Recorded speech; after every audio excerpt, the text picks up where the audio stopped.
حضرت عبداللہ ابن عباس رضی اللہ تعالی عنہ اور بہت سارے مفسرین نے لکھا ہے کہ جو آدمی اللہ کی رضا کے لیے جانور قربان کرے اس کو قیامت تک بیٹے کی قربانی کا بدلہ ملے. ایک آدمی قسم کھائے، فقہاء نے لکھا ہے کہ میں کل اپنے بیٹے کو ذبح کروں گا، لیکن وہ کل یہ کرتا ہے بیٹے کے بجائے ایک جانور ذبح کرتا ہے، تو اس کی قسم پوری ہو گئی. قیامت تک جو بھی مسلمان اللہ کے لیے قربانی کریں گے تو وہ ثواب ملے گا بیٹے قربان کرنے.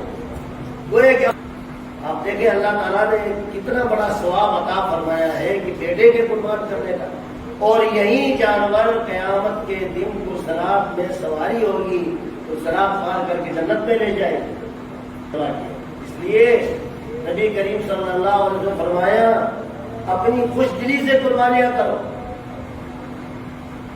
اللہ تعالیٰ ہمیں توفیق عطا فرمائے. تو جن کو اللہ تعالیٰ نے حیثیت دی ہے،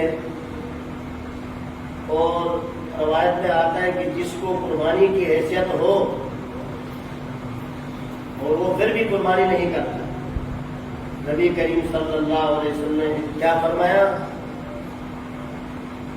فَلَا يَعْزُرْ مُصَلَّانَا، وہ ہمارے عیدگاہ میں نہ آئے، پابندی لگا کہ قربانی کی حیثیت ہونے کے باوجود قربانی نہ کرے. فرمایا ہمارے عیدگاہ میں نہ آئے. یاد رکھیں سود اللہ اور رسول کے ساتھ اعلان جنگ. جن بینکوں نے سپریم کورٹ کے فیصلے کے خلاف اپیل کیا ہے انہوں نے دراصل اللہ اور رسول کے خلاف اعلان جنگ کی. اس لیے حکومت کو چاہیے کہ اللہ اور رسول کے خلاف جنگ میں شریک ہو، اور حکومت میں جو علماء حکومت کے حامی ہیں، حکومت کے ساتھ ہیں، ان کو بھی چاہیے کہ اس قسم کی چیزوں پر نظر رکھیں. اس لیے کہ آپ حکومت کے ساتھ ہیں. فحاشی اتنی پھیل رہی ہے، ہمارے نوجوان نسل تباہ ہو رہا ہے. فحاشی بریانی نوجوان نسل کو تباہ کر رہے. اس مہنگائی کتنی ہو گئی، ایک غریب آدمی سر نہیں اٹھا سکتا، کمر جھک گئی غریبوں کی. نبی کریم صلی اللہ علیہ وسلم کے ارشاد ہے ارحموا من فی الارض یرحمکم من فی السماء. حدیث قدسی ہے تم زمین والوں پر رحم کرو، عرش والا تم پر رحم کرے. اور فرمایا لعنت ہو اس حکمران پر جس کو کسی ملک اور شہر کا حاکم بنائے، وہ اپنے رعایا کا اس طرح خیال نہ کرے جس طرح اپنی بیوی بچوں کا خیال کرے. کیا اس طرح خیال کر رہے کوئی اپنی بیوی بچوں کی طرح عوام کا؟ عوام کی کیا حالت ہے؟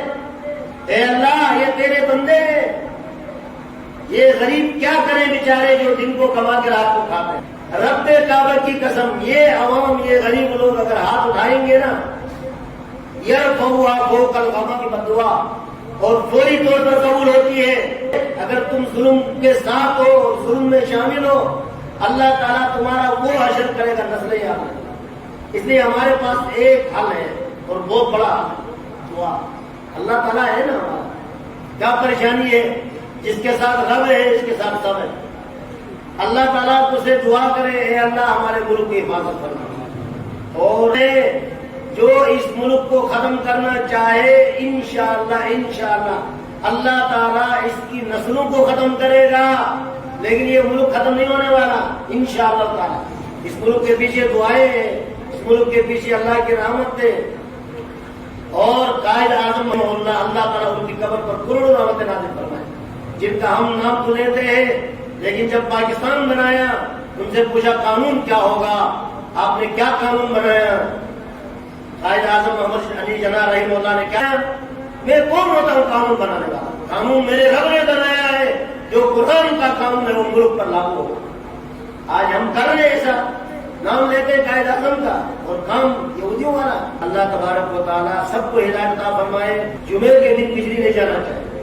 یہ اوپر سے آرڈر کر سکتے ہیں نا کہ بھائی وابڑا والے جمعے کے دن بجلی ہر جگہ چھوڑ، پورے مسجدوں میں بجلی ہونا چاہیے تاکہ لوگ سکون سے نماز پڑھ سکیں. یہ اسلامی جمہوریہ پاکستان ہے، سکون سے عبادت کر سکیں. جمعے کا بابرکت بھی ہوگا.